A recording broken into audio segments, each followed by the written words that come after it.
நான் தான் அட்ராசிட்டி ஆறுமுகம் பேசுறேன். எல்லாருமே அட்டன் பண்ணீங்க. என்னப்பா தம்பி, எப்படி போயிட்டு இருக்கு கலாநகரம்லாம்? டெல்லிக்கு இங்கிட்டு ஒரே பரபரப்பான தகவலாக வந்துகிட்டு இருக்குல்ல? என்ன யாருமே எதிர்பார்க்காததெல்லாம் நடக்க போகுது போல இருக்குண்ணே. என்னன்னே தெரியல. லோட்டஸ் கட்சி வேற என்னென்னமோ நடந்துட்டு இருக்குண்ணே. ஆமா, அரசியல்ல அப்படித்தானே, எதிர்பாராத எதிர்வாரங்கள். அதான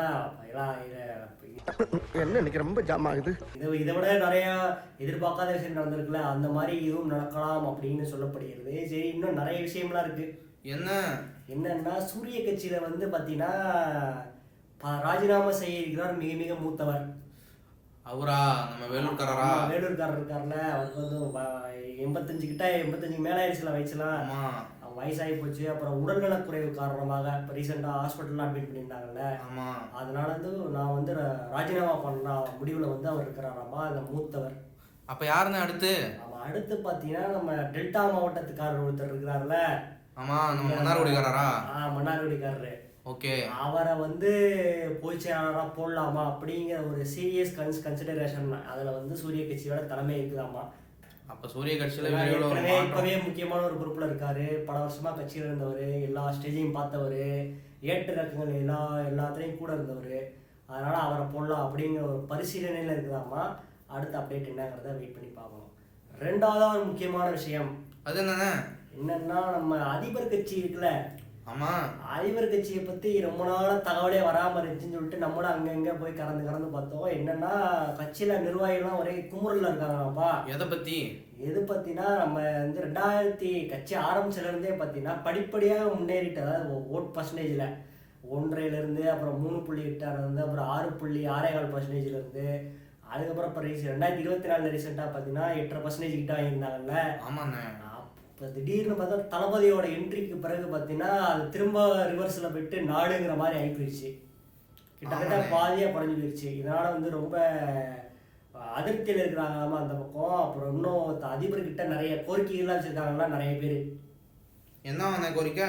என்னன்னா, இந்த மாதிரி நம்ம எவ்வளோ நாளுங்க நம்ம தனியாகவே இருக்கிறது, நம்ம கொள்கையை ஏற்றுக்கிற மாதிரி கட்சிகள்லாம் இருக்கும்ல, பெரிய பெரிய கட்சிகள்லாம், அந்த கட்சிகளோட நம்ம வந்து ஏன் கூட்டணி வச்சு ட்ரை பண்ணக்கூடாது அப்படிங்கிற ஒரு இதையும் சொல்லியிருக்காங்களா. ரெண்டாவது வந்து நமக்கு வந்து எப்பயுமே நம்ம ஃபண்டு வந்து கலெக்ட் பண்ணி தான் நம்ம வந்து தேர்தலுக்கெல்லாம் செலவழிக்கிறோம்.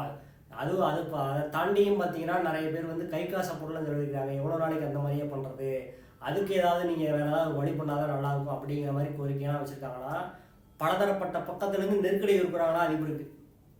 ஐயோ ஆமா, இதனால அந்த கட்சியில் அடுத்து என்ன நடக்க போகுது அப்படிங்கிறதையும் வெயிட் பண்ணி பார்க்க வேண்டியிருக்குது.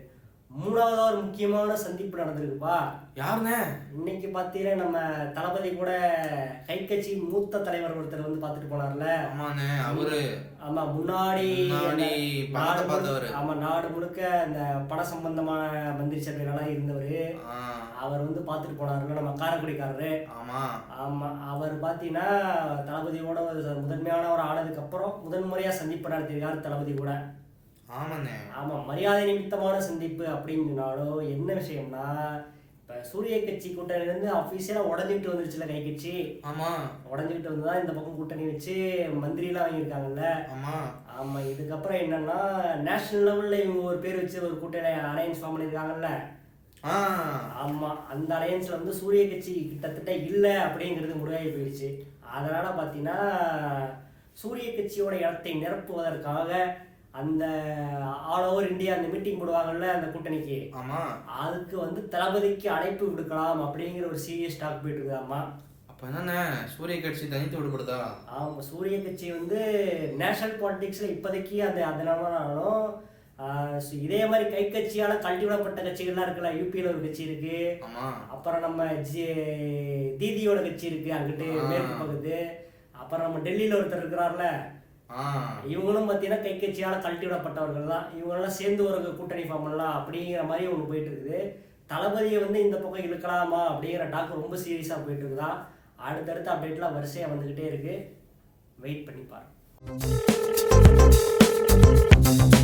நான் தான் அட்ராசிட்டி ஆறுமுகம் பேசுறேன். எல்லாருமே அட்டன் பண்ணீங்க.